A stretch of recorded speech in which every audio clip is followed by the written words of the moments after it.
A paz do Senhor Jesus alcance o seu coração, minha irmã, meu irmão. Sou o evangelista Lô Martins, e você está no Palavra Pura. Hoje eu quero te fazer uma pergunta que atravessa séculos e ainda entra, sem pedir licença, nos lugares mais escondidos da alma. Por que uma visão da glória de Deus começa com morte, tremor e uma confissão de ruína? Por que Isaías não sai dizendo, que culto maravilhoso, mas grita, ai de mim? Estou perdido. Como alguém pode estar no lugar certo, envolvido com as coisas de Deus, respirando ambiente religioso, e ainda assim precisar ser desmascarado pela santidade? Por que Isaías não está numa festa pagã? Ele não está ajoelhado diante de ídolos. Ele está diante do Santo. E é justamente ali que ele desaba. Em Isaías capítulo 6, versículo 1, a Escritura diz, no ano em que o rei Uzias morreu, eu vi o Senhor assentado num trono alto e exaltado, e a aba de sua veste enchia o templo. O rei morre. A segurança nacional treme. O trono de Jerusalém parece vulnerável. Mas Deus revela que a verdadeira crise não é apenas política. A verdadeira crise é um coração impuro diante de um trono cheio de glória. Compreender isso faz toda a diferença no nosso caminhar.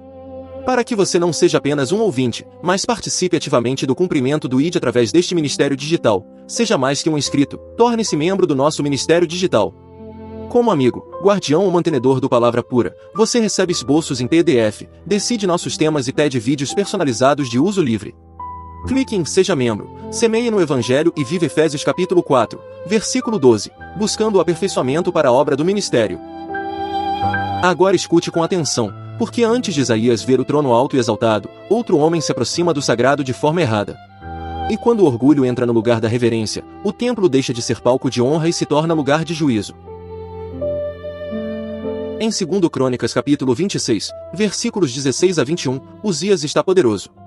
Ele não parece um homem fraco. Ele não parece alguém à beira do abismo.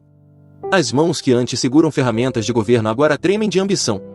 O peito sobe cheio de ar. A coroa pesa na cabeça, mas ele gosta do peso. Um metal frio toca sua testa como se dissesse, você pode tudo. Uzias entra no templo do Senhor para queimar incenso no altar. Ele não é sacerdote. Ele sabe disso. Os sacerdotes sabem disso. O povo sabe disso. Mas o orgulho tem uma voz perigosa, ele transforma limites santos em ofensas pessoais. O rei avança. As sandálias batem no chão. O som seco ecoa como desafio. O incenso está ali. O altar está ali. O limite está ali. E o rei pensa, se eu reino sobre a terra, por que não posso tocar o que pertence ao céu? O sacerdote Azarias entra atrás dele com outros 80 sacerdotes corajosos. Em 2 Crônicas capítulo 26, versículo 17, eles resistem ao rei. Eles não chegam com bajulação. Eles chegam com temor. A respiração deles é curta, porque confrontaram o rei a brincar com a própria morte. Mas o medo de Deus pesa mais que o medo do homem. Azarias fala, e a voz não sai macia, não cabe a você, Uzias, queimar incenso ao Senhor. Isso é para os sacerdotes, descendentes de Arão, consagrados para queimar incenso. Saia do santuário, pois você foi infiel. Uzias escuta, mas não recebe. O rosto endurece. A mandíbula trava. O orgulho toma o lugar da consciência. Ele segura o incensário com força, e os nós dos dedos ficam pálidos. O metal aquece contra sua pele. A fumaça sobe, mas a alma dele desce. Dentro dele, uma guerra rápida se acende. Quem são eles para me impedir? Eu sou Uzias. Eu fortifico torres. Eu venço guerras. Eu faço prosperar Judá. Mas o templo não se curva à biografia de um homem. Em 2 Crônicas capítulo 26, versículo 19, enquanto Uzias se enfurece com os sacerdotes diante do altar de incenso, a lepra aparece na testa dele. Não começa nos pés, escondida. Não surge em lugar secreto. Aparece na testa, onde a coroa gosta de brilhar. A pele muda. Uma mancha viva, terrível, rompe a aparência de controle. O rei sente um arrepio subir pela nuca. A mão dele sobe rápido até a testa. Os dedos tocam a pele alterada. O incensário parece pesar 100 vezes mais. Azarias vê. Os sacerdotes veem. O silêncio explode sem som. O homem que invade o sagrado agora precisa ser retirado às pressas, porque a santidade não é decoração religiosa, a santidade é fogo consumidor. Hebreus capítulo 12, versículos 28 e 29, declara que devemos adorar a Deus de modo aceitável, com reverência e temor, pois o nosso Deus é fogo consumidor. Uzias não sai marchando como rei. Ele sai apressado como alguém exposto. O coração bate contra as costelas. A respiração falha. A vergonha corre mais rápido que os seus pés. Ele que entra dizendo, mesmo sem palavras, eu posso, sai ouvindo a realidade gritar, você não é santo. Em 2 Crônicas capítulo 26, versículo 21, Uzias permanece leproso até o dia da sua morte, mora numa casa separada e é excluído do templo do Senhor. O homem que quer tomar para si uma função sagrada termina afastado do lugar que tenta controlar. E então vem o ano em que esse rei morre. O nome de Uzias ainda circula nas ruas. Alguns choram o líder forte. Outros sussurram sobre sua queda. Judá sente o chão político vibrar. Quando um rei morre, perguntas acordam. Quem nos protege agora? Quem sustenta as muralhas? Quem impede o inimigo? Mas no mesmo ano em que o trono humano fica vazio, Isaías vê que o trono eterno continua ocupado. Em Isaías capítulo 6, versículo 1, Isaías diz, no ano em que o rei Uzias morreu, eu vi o Senhor assentado num trono alto e exaltado, e a aba de sua veste enchia o templo. Ele não vê Deus correndo pelos corredores celestiais. Ele não vê Deus ansioso. Ele não vê Deus reunindo emergência. O Senhor está assentado. A morte de Uzias abala a nação, mas não abala o trono de Deus. A crise humana não interrompe o governo divino. Isaías está no templo, e o ar pesa sobre os pulmões como se cada respiração pedisse permissão. O som do mundo parece diminuir. Não há espaço para distração. Algo santo invade tudo. O profeta levanta os olhos e percebe que o espaço é pequeno demais para a glória. O trono é alto, exaltado, inalcançável. A aba da veste do Senhor enche o templo, não como tecido comum, mas como majestade transbordando. E aqui começa o mistério de Santo, Santo, Santo. A santidade não é apenas Deus ser moralmente melhor do que nós. Não é apenas Deus não cometer pecado. Santidade é a separação absoluta, a pureza total, a grandeza incomparável, a beleza perigosa do Deus que não cabe nas nossas categorias. Isaías não está diante de um Deus levemente superior. Ele está diante do totalmente outro, e ao mesmo tempo, do Deus que se revela. Em Isaías capítulo 6, versículo 2, acima dele estão serafins. Cada um tem 6 asas, com 2 cobrem o rosto, com 2 cobrem os pés, e com 2 voam. Eles não são seres fracos. Eles ardem em serviço. Eles estão perto do trono. Mas mesmo eles cobrem o rosto. Por quê? Porque proximidade não elimina reverência. Intimidade com Deus nunca vira vulgaridade. Quem mais se aproxima da glória é quem mais entende que o santo não deve ser tratado como comum. Um serafim se move, e o ar parece obedecer. As asas cortam o espaço com força. Mas antes que qualquer ação aconteça, vem o som. Em Isaías capítulo 6, versículo 3, eles clamam uns aos outros, Santo, Santo, Santo é o Senhor dos exércitos, toda a terra está cheia da sua glória. Não é santo uma vez, como se fosse informação. Não é santo 2 vezes, como se fosse poesia. É santo, santo, santo, uma martelada tripla no coração do universo. Cada santo sobe como trovão. Cada santo arranca de Isaías mais uma camada de ilusão. Ele sente o som antes de compreender o som. O peito vibra. Os ossos parecem escutar. A garganta seca. A língua pesa dentro da boca. Os serafins não dizem, toda a terra terá glória um dia, embora haverá consumação. Eles dizem, toda a terra está cheia da sua glória. Isso significa que o mundo não é vazio de Deus, o mundo é cheio de sinais, cheio de testemunhos, cheio de rastros da majestade. O problema não é a ausência de glória. O problema é olhos impuros que não conseguem enxergar. E então, em Isaías capítulo 6, versículo 4, ao som das vozes, os batentes das portas tremem, e o templo fica cheio de fumaça. Não é uma emoção religiosa controlada. É tremor. É estrutura reagindo. O que parece sólido sacode. O que parece estável perde arrogância. Isaías sente o chão responder ao clamor dos seres viventes. Talvez ele tente firmar os pés, mas o corpo entende antes da mente. Aqui, ninguém fica de pé por mérito próprio. A fumaça enche o templo. Ela entra nos olhos, aperta a garganta, invade o nariz. Isaías pisca, mas não consegue escapar. A santidade o cerca por todos os lados. Não há corredor de fuga. Não há canto neutro. Não há sombra onde o pecado possa negociar uma trégua. E agora vem o ponto que muitos evitam. Isaías não olha para Uzias primeiro. Ele não diz, ai de Uzias, rei orgulhoso. Ele não diz, ai de Judá, povo rebelde.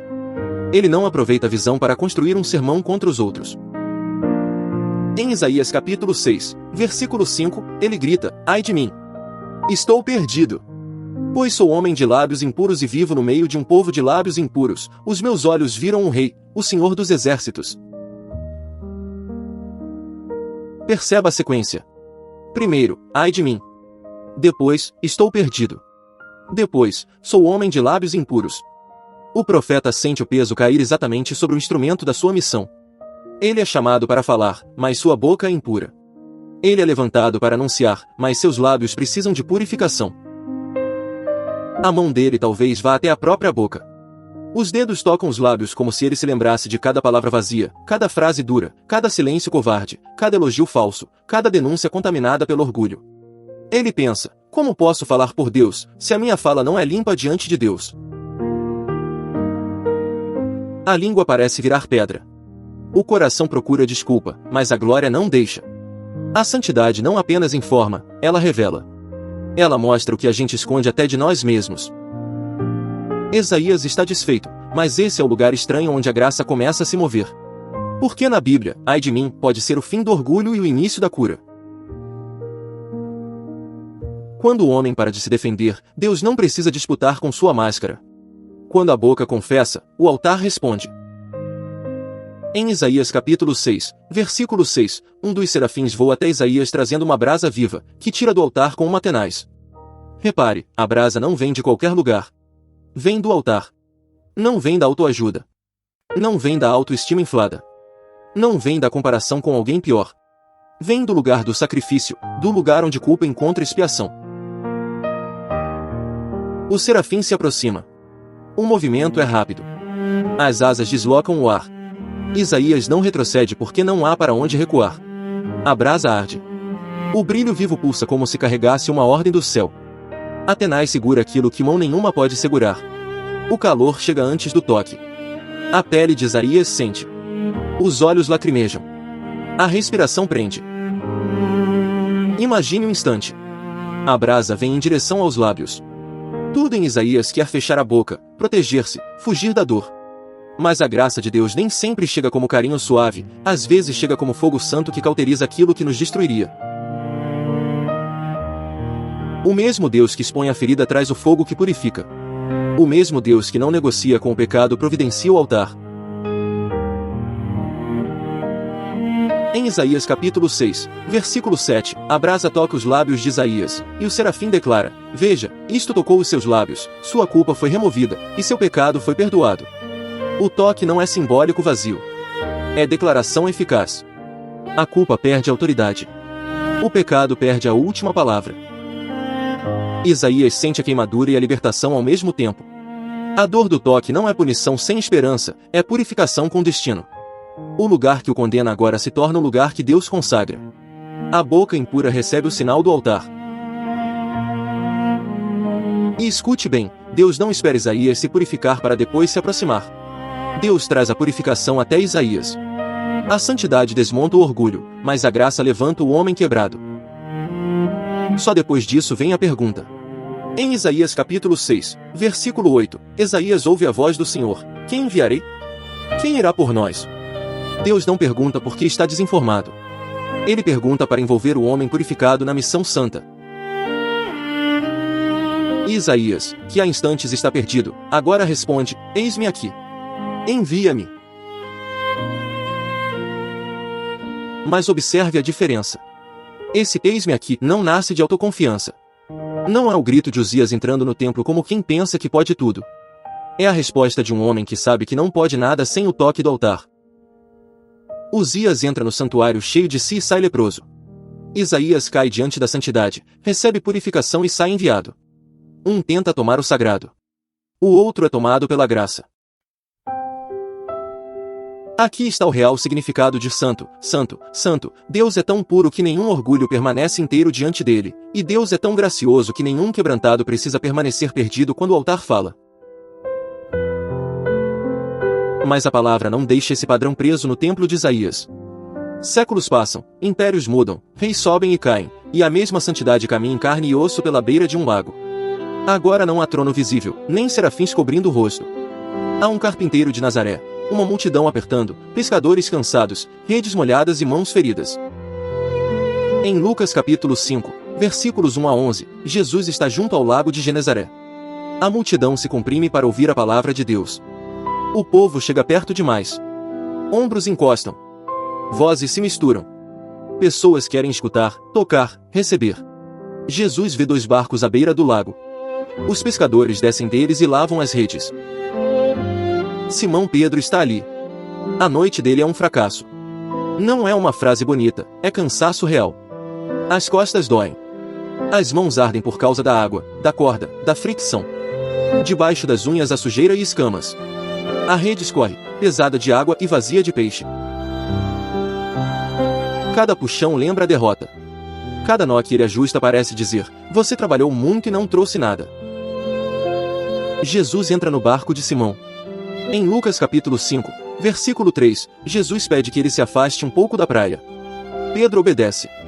Talvez não por fé madura, talvez por respeito, talvez por curiosidade cansada. Ele empurra o barco. A madeira range. A água bate contra o casco. Ele segura o remo, mas a alma está exausta. Jesus se senta e ensina a multidão. Pedro ouve de perto, mais perto do que planeja. A voz de Jesus não força, mas atravessa. As palavras entram no barco como luz entrando por fresta. Pedro talvez tente focar na rede, mas uma frase o prende. Outra frase o confronta. Outro consola sem pedir permissão. Quando Jesus termina de falar, ele se vira para Simão.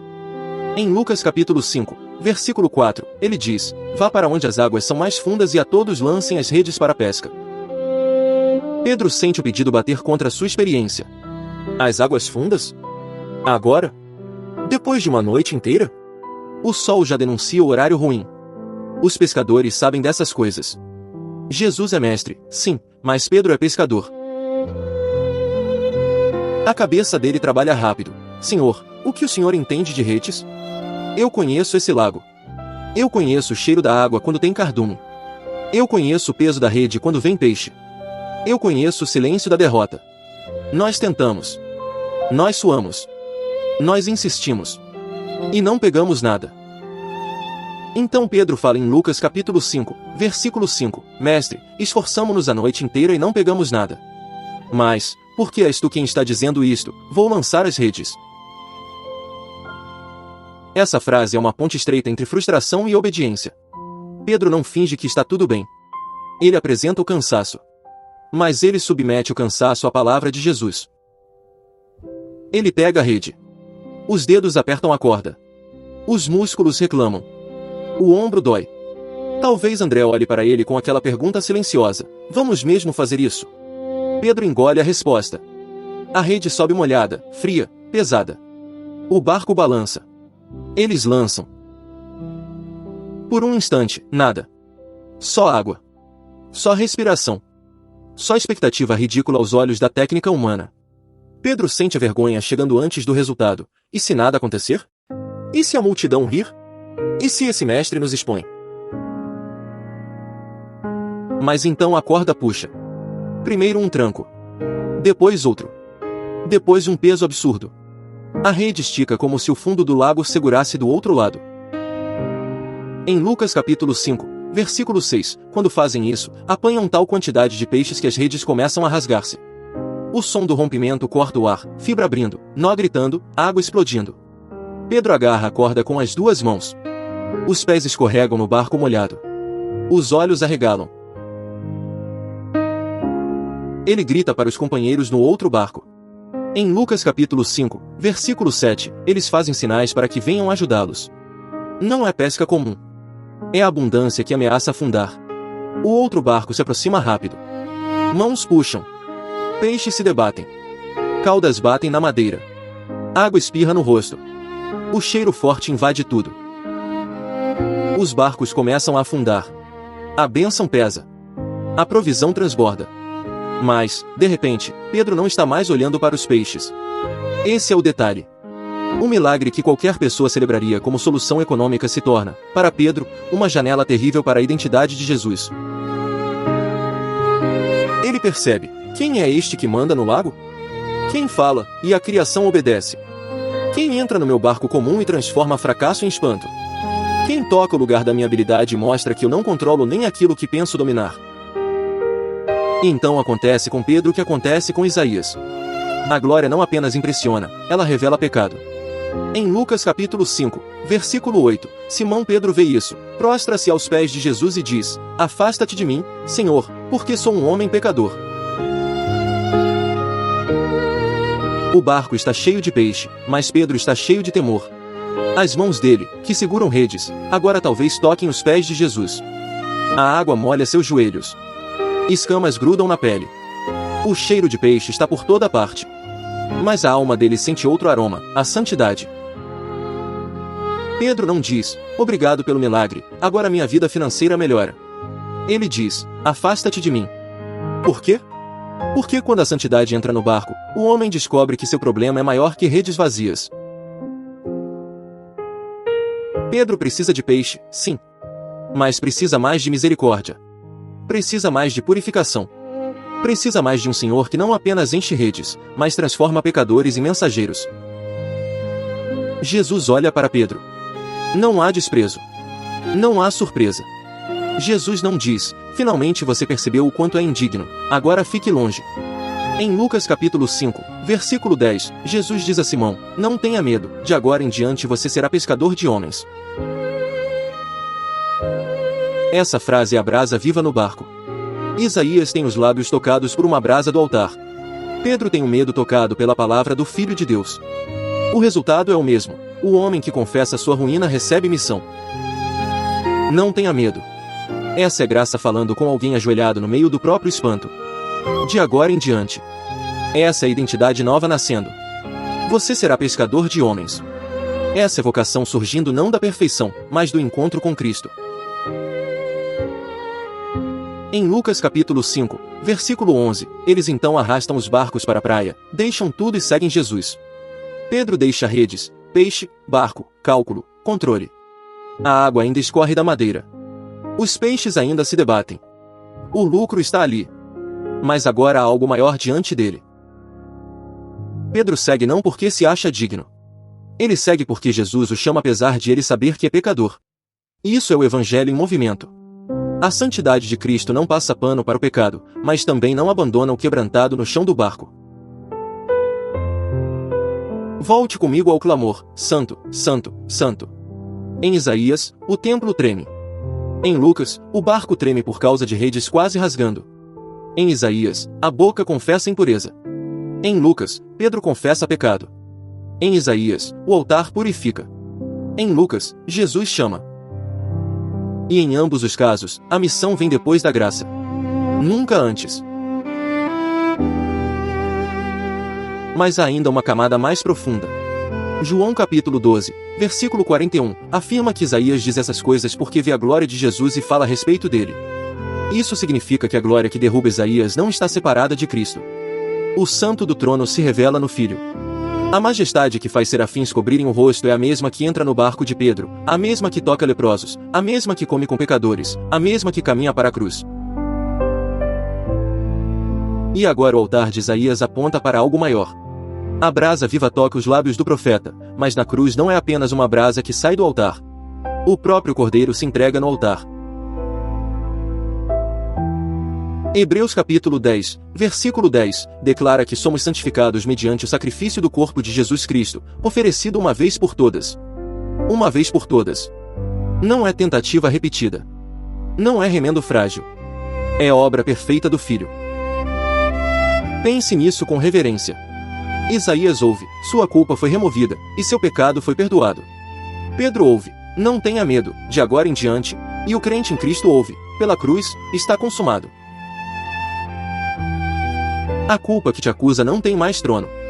O medo que te paralisa não tem mais direito final. A vergonha que tenta definir seu nome encontra a voz do Salvador dizendo: eu te chamo pela graça.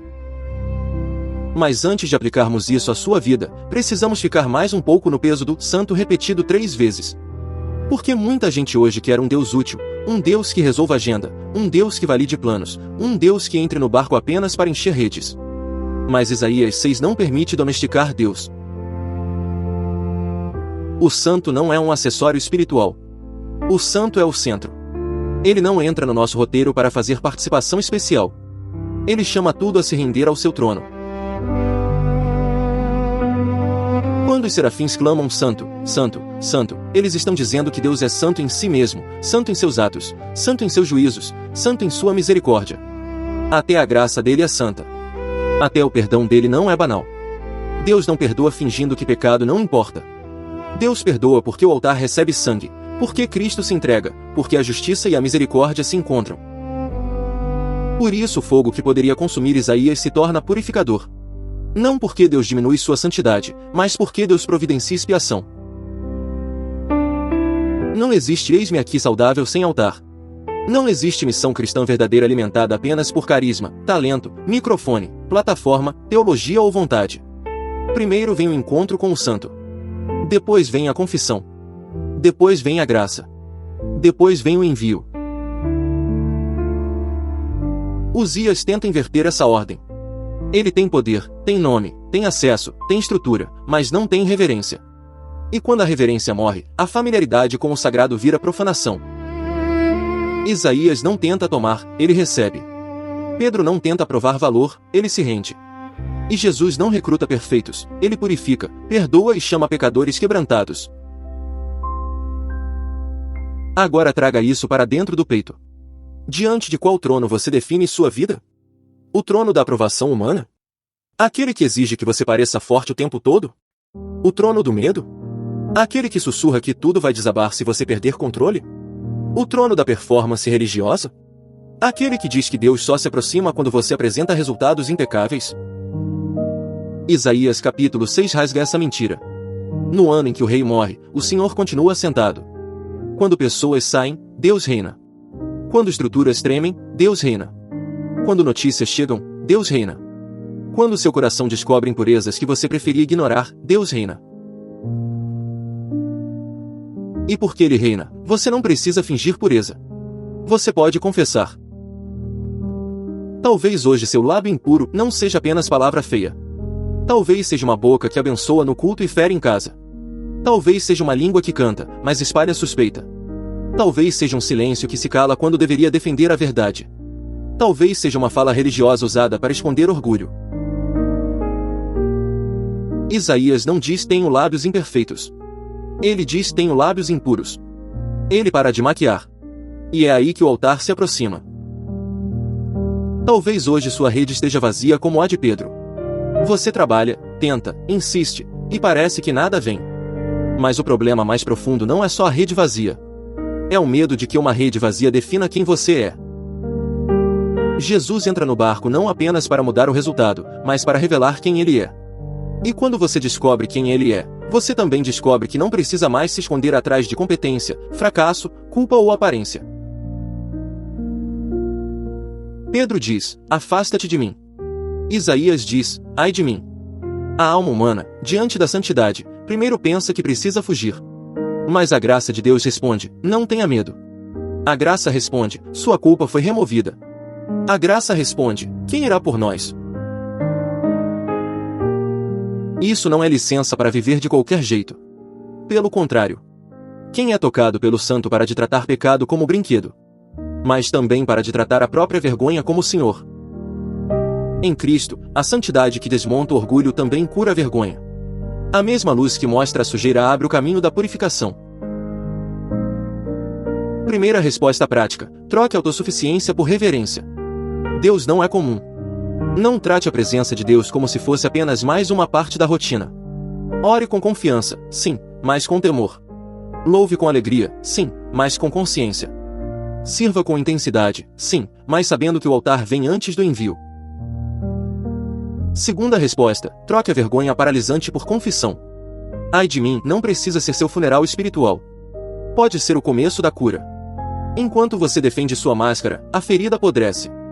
Quando você confessa diante do santo, a graça encontra o lugar real. Terceira resposta, troque ativismo por graça. Deus não está procurando pessoas que corram para provar valor. Ele chama pessoas alcançadas pelo altar. Antes de dizer envia-me, receba o toque de Cristo. Antes de falar por Deus, deixe Deus tratar sua boca. Antes de tentar encher redes, escute a palavra de Jesus.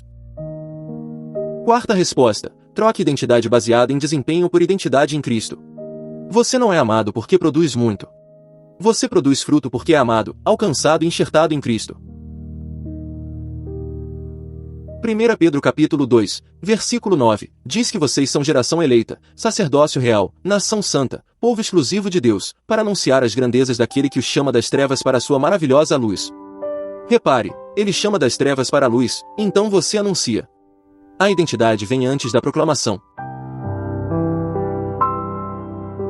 Agora, o veredito espiritual deste vídeo é simples e profundo. Santo, santo, santo significa que Deus é absolutamente separado de todo o pecado, infinitamente glorioso acima de toda a criatura, e misericordiosamente disposto a purificar quem se rende ao altar. O santo não negocia com a impureza, mas também não abandona o impuro que confessa. Ele expõe para curar. Ele derruba para levantar. Ele purifica para enviar. E o espelho é este. A história de Isaías não é apenas a história de um profeta antigo. É a sua história quando Deus interrompe sua rotina religiosa e revela que você precisa mais do que motivação. Você precisa de expiação. A história de Pedro não é apenas a história de um pescador. É a sua história quando Jesus entra no seu barco cansado e mostra que seu fracasso não é o fim, e que sua culpa não é seu nome. Talvez você esteja vivendo o ano em que Uzias morreu. Algo que parecia seguro cai. Uma fase termina. Uma pessoa sai. Uma estabilidade quebra. Um diagnóstico chega. Uma porta fecha. E você pergunta, e agora?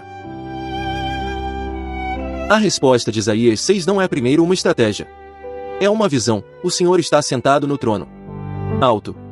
Exaltado. Sua glória enche tudo.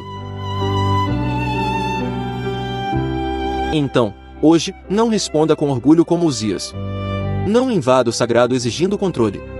Não responda com fuga como alguém que acha que a santidade só condena. Responda como Isaías, ai de mim, e depois, alcançado pela graça, eis-me aqui. Responda como Pedro, sou pecador, e depois, ouvindo Jesus, levante-se para segui-lo. Se essa palavra toca você, eu quero te conduzir numa oração.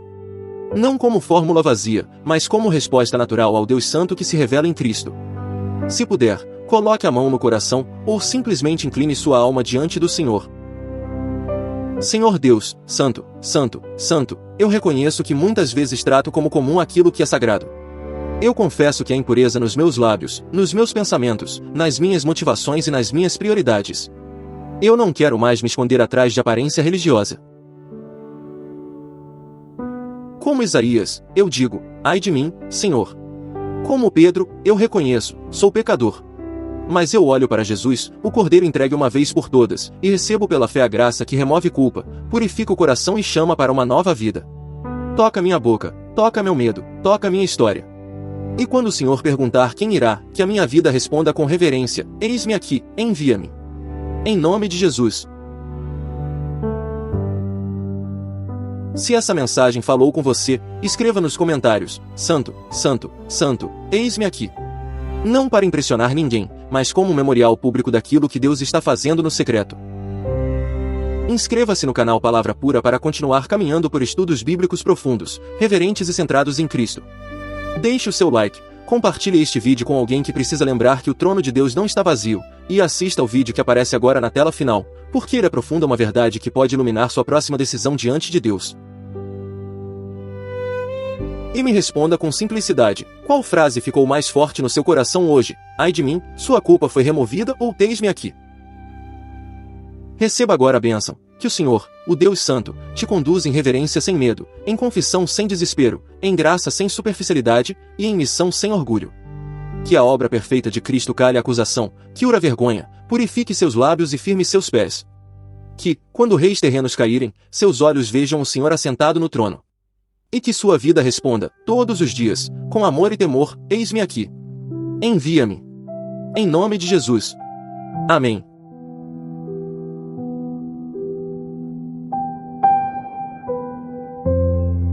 Para quem ficou até aqui, existe uma última chama escondida. Ela não aparece num templo cheio de fumaça primeiro. Ela aparece num deserto seco, longe dos altares visíveis. Porque, antes de Isaías dizer, eis-me aqui, outro homem tremeu. Antes de Pedro cair no barco, Moisés escondeu o rosto. E antes de uma boca ser enviada, uma sandália precisou sair.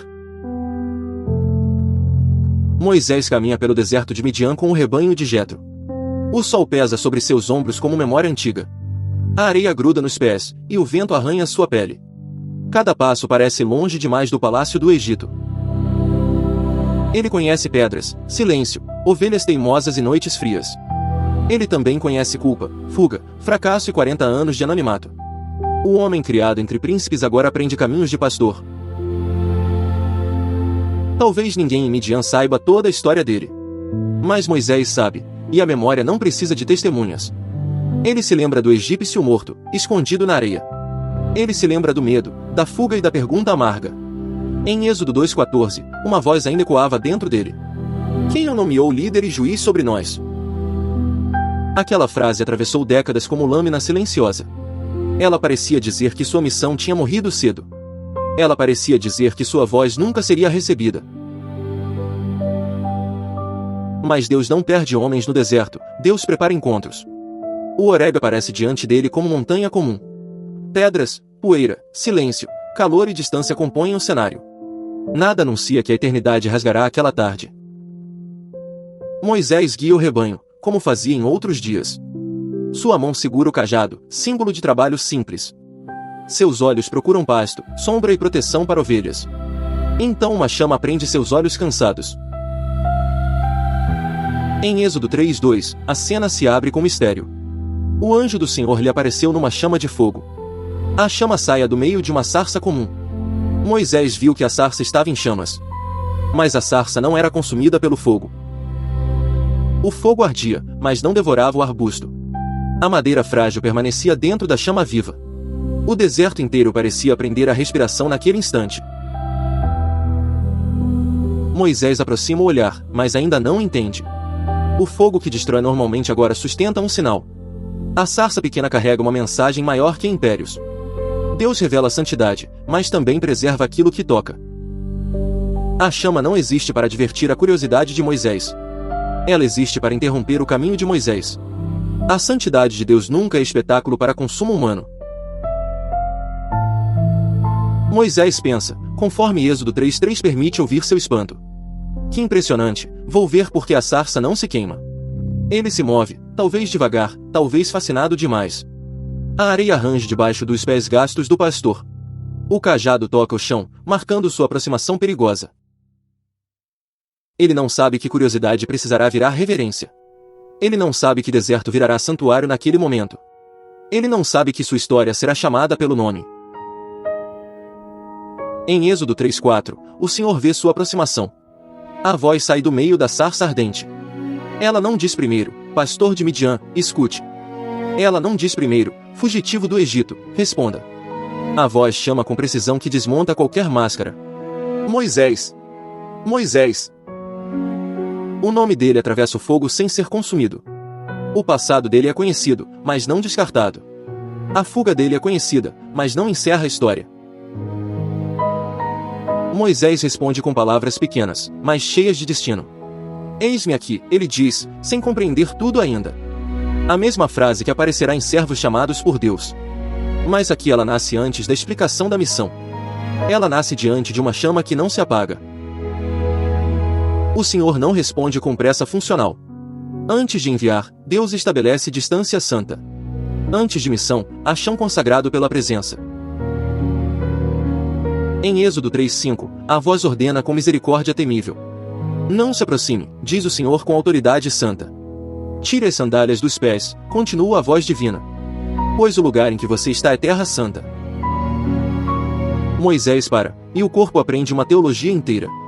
A santidade não começa perguntando sobre talentos disponíveis. A santidade começa ensinando que Deus não é comum. As sandálias tinham poeira de muitos caminhos humanos. Tinham marcas de fuga, rotina, medo e sobrevivência. Tinham a sujeira acumulada de passos sem altar. Agora elas precisam sair diante do Deus presente. Moisés abaixa o corpo, talvez com mãos tremendo. Seus dedos tocam as tiras gastas pelo deserto. A pele sente o calor direto da Terra Santa. O chão não mudou de composição, mas Deus chegou. Esse detalhe parece pequeno, mas carrega grande peso. Deus não manda Moisés melhorar primeiro suas sandálias. Deus não manda ele ilustrar a poeira da caminhada. Deus manda tirar aquilo que separava seus pés do santo. É como se o Senhor dissesse sem dizer tudo: você não pisa aqui como dono do caminho. Você não negocia comigo como negocia com homens. Você não transforma minha presença em extensão da rotina. Então Deus se apresenta, e a sarça vira púlpito vivo. Em Êxodo 3:6, a voz revela sua própria fidelidade. Eu sou o Deus de seu pai, declara o Senhor. O Deus de Abraão, o Deus de Isaque. E o Deus de Jacó, completa a voz eterna. Moisés não encontra uma força impessoal no deserto. Ele encontra o Deus da promessa, da aliança e da memória. A santidade que chama também carrega nomes antigos. Quando Moisés ouve isso, seu corpo responde com temor. Êxodo 3:6 descreve a reação sem enfeitar o homem. Moisés cobriu o rosto, porque teve medo de olhar para Deus. Ele não pede uma experiência mais forte naquele momento. Ele não reclama de ter pouca confirmação espiritual.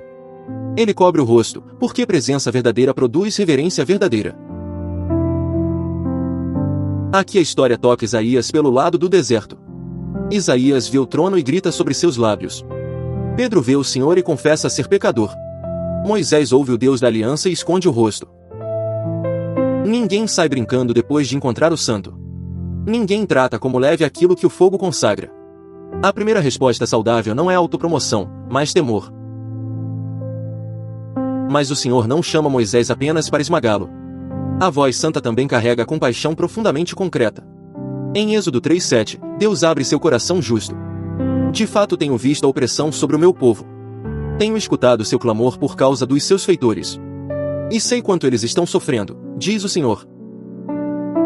O Deus Santo não está distante da dor humana. Ele vê opressão, escuta clamor e conhece sofrimento real. Sua santidade não o torna frio, mas perfeitamente fiel. Moisés talvez sinta o peito apertar naquele instante. O Egito volta inteiro dentro de sua memória ferida. Ele se lembra dos tijolos, chicotes, gemidos e olhos cansados. Ele se lembra de homens quebrados debaixo de trabalhos forçados. Durante anos, Moisés fugiu daquela história dolorosa. Mas Deus não fugiu do clamor do seu povo. O silêncio aparente nunca significou ausência divina. Em Êxodo 3:8, o Senhor continua falando com poder.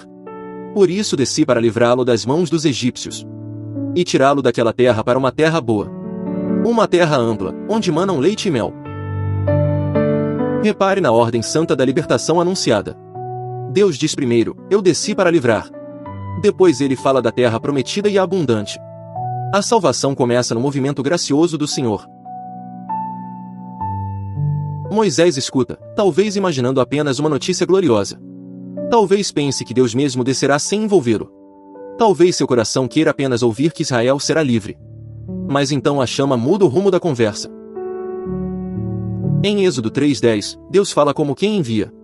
Vá, pois, agora, ordena o Senhor soberano. Eu envio ao faraó, diz a voz da sarça, para tirar do Egito o meu povo, os israelitas. O deserto fica pequeno diante daquela frase imensa. Moisés sente o cajado pesar como pergunta impossível. Ir ao faraó significa voltar ao lugar do trauma. Tirar Israel significa enfrentar império, memória e incredulidade. A missão nasce justamente onde Moisés carrega a ferida.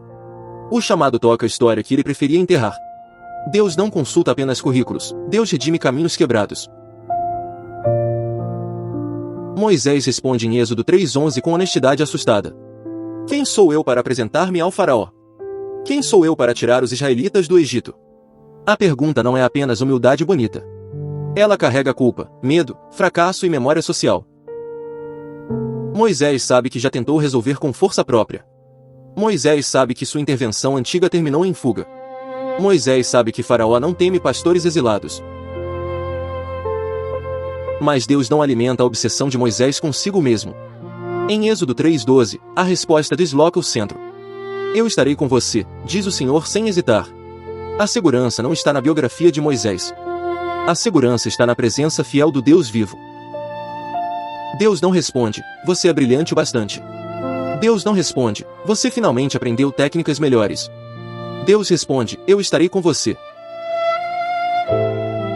Essa é a brasa do deserto tocando a vocação. Não há purificação visível nos lábios ainda. Mas há uma promessa que invade sua insuficiência. A presença de Deus será maior que sua fraqueza. O chamado bíblico nunca começa no tamanho do homem. Ele começa na presença daquele que envia. Eu estarei com você, sustenta pés descalços no fogo. Moisés ainda procura entender como falará aos escravos. Em Êxodo 3:13, ele imagina a pergunta deles. Qual é o nome dele? Dirão os filhos de Israel, que lhes direi, pergunta Moisés ao Deus ardente. O povo oprimido precisa mais que informação religiosa. Eles precisam conhecer o Deus que sustenta a sua promessa.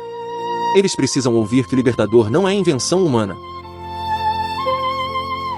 Então vem uma das revelações mais profundas da Escritura. Em Êxodo 3:14, Deus responde com peso eterno. Eu sou o que sou, declara o Senhor a Moisés. E acrescenta para o povo ouvir no tempo certo. Eu sou me enviou a vocês. Não é nome pequeno, controlável ou domesticado por homens. Deus não cabe em comparação, origem ou limite criado. Ele é o ser absoluto, fiel e presente. Moisés queria talvez um argumento para convencer pessoas. Deus entrega seu próprio nome como fundamento da missão. O enviado não carrega uma teoria sobre Deus. Ele carrega a autoridade daquele que simplesmente é. Reis nascem, reinam, adoecem, envelhecem e morrem. Impérios sobem, ameaçam, dominam, tremem e caem. Mas o Eu Sou permanece antes de todos. A chama continua ardendo sem consumir a sarça. Esse sinal agora parece explicar a missão inteira.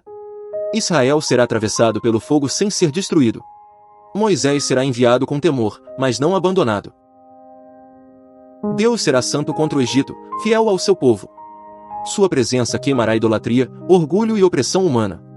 Mas sua graça preservará os que pertencem à aliança. O Senhor ainda detalha palavras, sinais e confrontos futuros. Ele fala sobre anciãos, Faraó, mão poderosa e libertação. Em Êxodo 3:20, Deus revela a vitória vindoura. Estenderei a minha mão e ferirei os egípcios. Depois disso ele os deixará sair, declara o Senhor. A história não dependerá da eloquência de Moisés. A saída não dependerá da sensibilidade de Faraó. O êxodo nascerá da mão poderosa do Senhor. Mesmo assim, o coração humano procura saídas alternativas. Em Êxodo 4:1, Moisés antecipa a rejeição dolorosa. E se eles não acreditarem em mim, pergunta a ele. E se não quiserem me ouvir, insiste sua memória. A ferida antiga ainda fala dentro do chamado. A pergunta do passado encontra nova roupa no presente. Quem foi recusado teme ser recusado novamente. O Senhor pergunta em Êxodo 4:2 algo simples. Que é isso em sua mão? Diz a voz santa. Moisés olha para o cajado comum do pastor. Um cajado, ele responde, sem imaginar o sinal. Deus usa o objeto cotidiano para ensinar dependência. O que parece ferramenta pequena vira testemunho de autoridade. Nas mãos do homem é cajado, diante de Deus é sinal. O Senhor manda jogar o cajado no chão.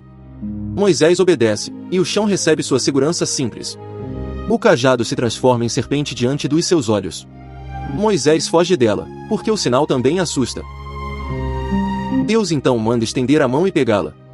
A obediência toca aquilo que antes provocava a fuga. A serpente volta a ser cajado na mão dele.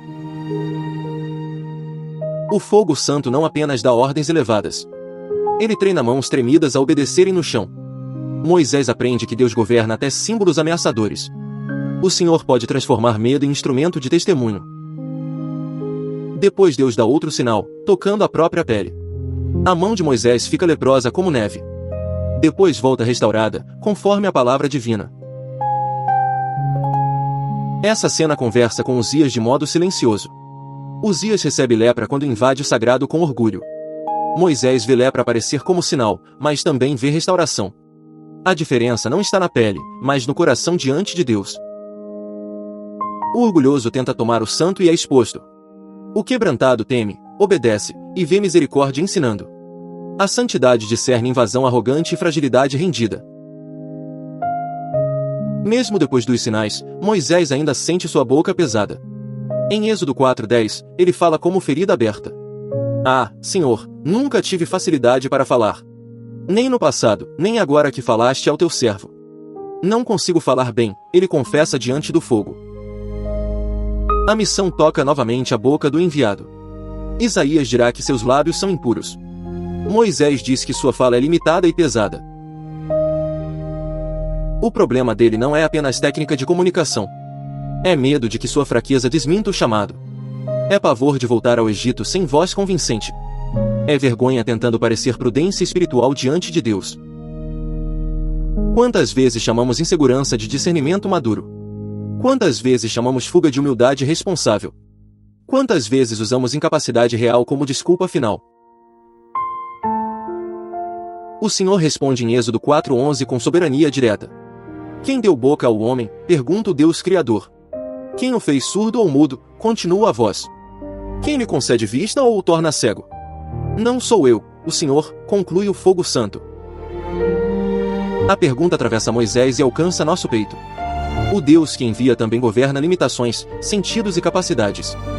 A fraqueza do mensageiro não surpreende o Criador. Em Êxodo 4:12, a ordem volta com promessa. Agora, pois, vá, diz o Senhor ao servo temeroso. Eu estarei com você, repete a graça do chamado. Ensinando-lhe o que dizer, promete o Deus vivo. Não é apenas um envio para executar tarefas. É um discipulado de boca debaixo da presença. Deus promete acompanhar a fala que Moisés teme usar. Essa promessa é profunda para quem se sente indigno. Deus não diz que Moisés nunca tremerá novamente. Deus não diz que Faraó parecerá menos assustador. Deus não diz que Israel aceitará tudo sem resistência. Ele diz que estará com sua boca fraca. Ele diz que ensinará o que deverá ser dito. A suficiência da missão repousa na presença ensinadora do Senhor.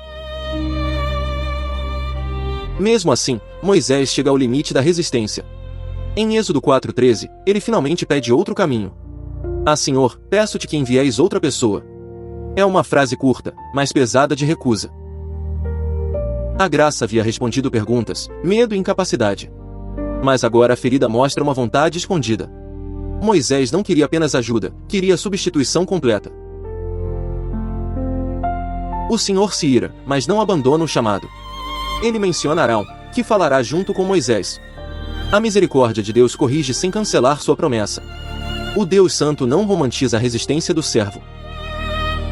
Mas também não descarta Moisés como ferramenta quebrada. Ele providencia auxílio, comunhão e caminho para obedecer. A santidade confronta desculpas, e a graça sustenta fraquezas. Moisés desce da montanha com sandálias recolocadas. Mas agora seus pés carregam uma memória diferente. O chão comum nunca será simplesmente comum de novo. Ele viu fogo que arde sem consumir a sarça. Ele ouviu seu nome dentro da presença santa. Ele tirou as sandálias diante de terra consagrada. Ele descobriu que Deus vê, escuta, conhece e desce. Quando Moisés volta para Jetro, sua vida mudou. O pastor escondido começa a se mover como enviado. O cajado comum se torna cajado de Deus. Êxodo 4:20 descreve essa virada com simplicidade. Moisés levou em sua mão o cajado de Deus. Não era outro pedaço de madeira fisicamente falando. Mas o sinal tinha sido entregue pela presença. O instrumento comum agora aponta para a autoridade divina. A história inteira nos ensina uma ordem necessária. Primeiro vem a chama, depois vem a sandália retirada. Primeiro vem o nome de Deus, depois vem o nome do enviado. Primeiro vem o eu estarei, depois vem o vá. Missão sem presença vira peso insuportável no deserto. Reverência sem obediência vira emoção incompleta diante do fogo. Mas presença santa, recebida com temor, gera envio humilde. Moisés não saiu do Horebe mais autoconfiante em si. Ele saiu mais consciente de quem Deus é. Ele não recebeu um discurso motivacional sobre autoestima heroica. Ele recebeu o nome do Senhor e sua promessa. Isso muda tudo para quem serve a Deus hoje. O chamado cristão não nasce de autopropaganda espiritual. Ele nasce quando a presença diz: eu estarei contigo. Talvez você também esteja no deserto de Midian. Você cuida de rotinas pequenas e repete caminhos cansados. Você acha que sua grande oportunidade ficou enterrada atrás. Você acredita que a culpa já escreveu seu epitáfio. Mas o Deus da sarça conhece seu nome inteiro. Ele conhece sua história sem confundi-la com seu destino. Ele sabe onde você fugiu e onde você parou. Talvez você olhe para sua boca como Moisés. Você pensa que não fala bem, não sabe responder. Você sente que sua fraqueza impedirá qualquer serviço verdadeiro. Você teme que outros percebam suas limitações antes da mensagem. Mas o Senhor ainda pergunta com autoridade criadora. Quem deu boca ao homem, diz a palavra viva. A resposta não humilha o fraco, ela desloca a confiança. Talvez sua primeira obediência hoje seja tirar sandálias. Não literalmente, mas espiritualmente, diante da presença santa. Tire a postura de dono do próprio caminho. Tire a poeira orgulhosa de quem negocia com Deus. Tire a pressa de transformar chamado em performance. Tire a desculpa refinada que esconde medo antigo. Tire a sandália, porque o chão pertence ao Senhor. A sarça ardente aponta para Cristo com beleza profunda. Porque o Deus que disse eu sou no deserto é o mesmo que em João 8,58 declarou: antes de Abraão nascer, eu sou. O nome revelado a Moisés encontra rosto em Jesus. A presença que queimava no arbusto caminhou entre pecadores. O santo que exigiu sandálias retiradas lavou pés sujos. Em Cristo, o fogo santo não perdeu sua pureza. Mas a graça chegou ainda mais perto de nós. Ele não apenas enviou Moisés para enfrentar Faraó. Ele mesmo enfrentou o pecado, morte, acusação e condenação. Ele não apenas prometeu libertar escravos do Egito. Ele comprou pecadores pelo sangue da sua cruz. Ele não apenas disse: eu estarei com você. Ele prometeu estar conosco todos os dias. Por isso, a chama do Horebe ainda fala. Ela diz que Deus não precisa consumir para purificar. Ela diz que Deus pode usar o fraco sem bajular fraquezas. Ela diz que reverência e missão pertencem ao mesmo encontro. O deserto não impediu Deus de chamar Moisés. Sua idade não impediu Deus de enviar Moisés. Sua boca pesada não impediu Deus de ensinar Moisés. O que, então, impede você de responder hoje? Não use mais a fuga como identidade definitiva. Não use mais o medo como conselheiro principal. Não use mais a limitação como trono interior. Se o santo chamou, tire as sandálias da autossuficiência. Se o Senhor prometeu presença, levante o cajado comum. Se Cristo purificou sua culpa, caminhe em obediência humilde. E guarde esta peça final dentro do coração. Isaías precisou da brasa, Pedro precisou da palavra. Moisés precisou do fogo, do nome e da presença. Mas todos precisaram aprender a mesma verdade santa. Ninguém é enviado porque domina o sagrado. Ninguém fala por Deus porque merece a honra. O servo vai porque Deus se revela, purifica e acompanha. A sarça ainda arde diante de quem tem olhos. Não para alimentar curiosidade religiosa sem compromisso, mas para chamar corações quebrados à reverência obediente. O Senhor ainda diz: não se aproxime como comum. O Senhor ainda diz: tire as sandálias do orgulho. O Senhor ainda diz: eu vi, ouvi e conheço. O Senhor ainda diz: agora vá, eu estarei contigo. Então, quando você ouvir santo, santo, santo, lembre também do Horebe. Lembre que o Deus Santo chama pelo nome. Lembre que o chão comum muda quando ele chega.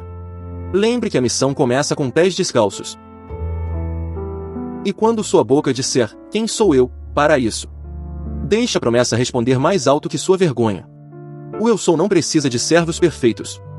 Ele chama, sustenta, ensina e envia servos rendidos. Que essa chama escondida acompanhe sua próxima obediência. Que seu deserto não pareça abandonado aos seus olhos.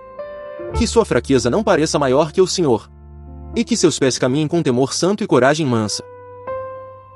Porque o Deus da sarça não mudou sua natureza. Ele continua santo, fiel, compassivo e presente com seu povo. E em Cristo, o grande Eu Sou se aproximou definitivamente.